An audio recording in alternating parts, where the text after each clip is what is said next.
Je m'appelle Didier Gimès, je suis directeur de recherche au CNRS et je dirige un laboratoire qui s'appelle l'Institut de chimie radicalaire. Alors, notre laboratoire est spécialisé dans la synthèse et l'étude d'espèces radicalaires. Ce sont des espèces chimiques un peu particulières qui possèdent un électron célibataire.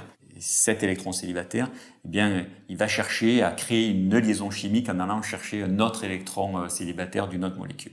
Donc notre laboratoire s'intéresse à l'étude et la réactivité de ces espèces aux interfaces de plusieurs domaines, le domaine de la santé, biologie, le domaine de la synthèse organique et le domaine des matériaux, et plus particulièrement des polymères. On est toujours intéressé à développer de nouveaux polymères avec de nouvelles propriétés.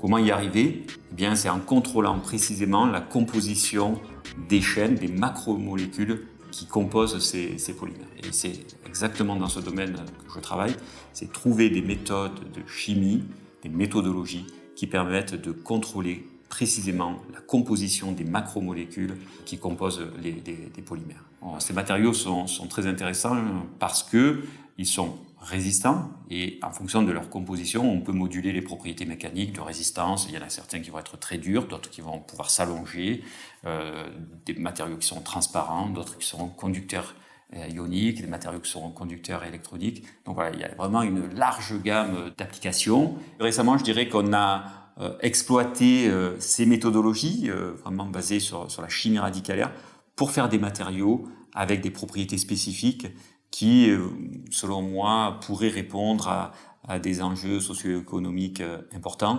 notamment dans le domaine des batteries, où on fait des électrolytes solides pour les batteries au lithium, ou alors des hydrogels pour la réparation nerveuse suite à des lésions au niveau de la moelle épinière ou du cerveau suite à un AVC. Et ce qui va se passer là, c'est qu'on va avoir un matériau qui va changer d'état, solide à une certaine température et puis liquide à une autre température.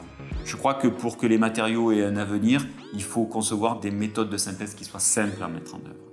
Donc évidemment, pas d'impact environnemental, mais aussi imaginer des voies de synthèse qui soient faciles à mettre en œuvre et avec des faibles coûts de revient.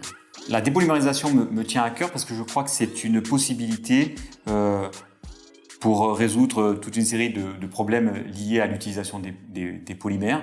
Imaginons qu'on soit en capacité de dépolymériser les chaînes qu'on vient de créer, eh bien on pourrait retourner au monomère initial qui nous a permis de créer cette chaîne de polymères. Alors c'est pas facile, c'est même très difficile, mais néanmoins je crois que si on réfléchit à cette approche, elle présente une alternative très intéressante pour limiter l'impact environnemental des chaînes de polymères, parce que on serait capable de récupérer les monomères sans avoir à utiliser des ressources d'origine pétrolière, et en même temps, en travaillant sur les filières de recyclage, on limiterait aussi la dispersion dans la nature des déchets plastiques.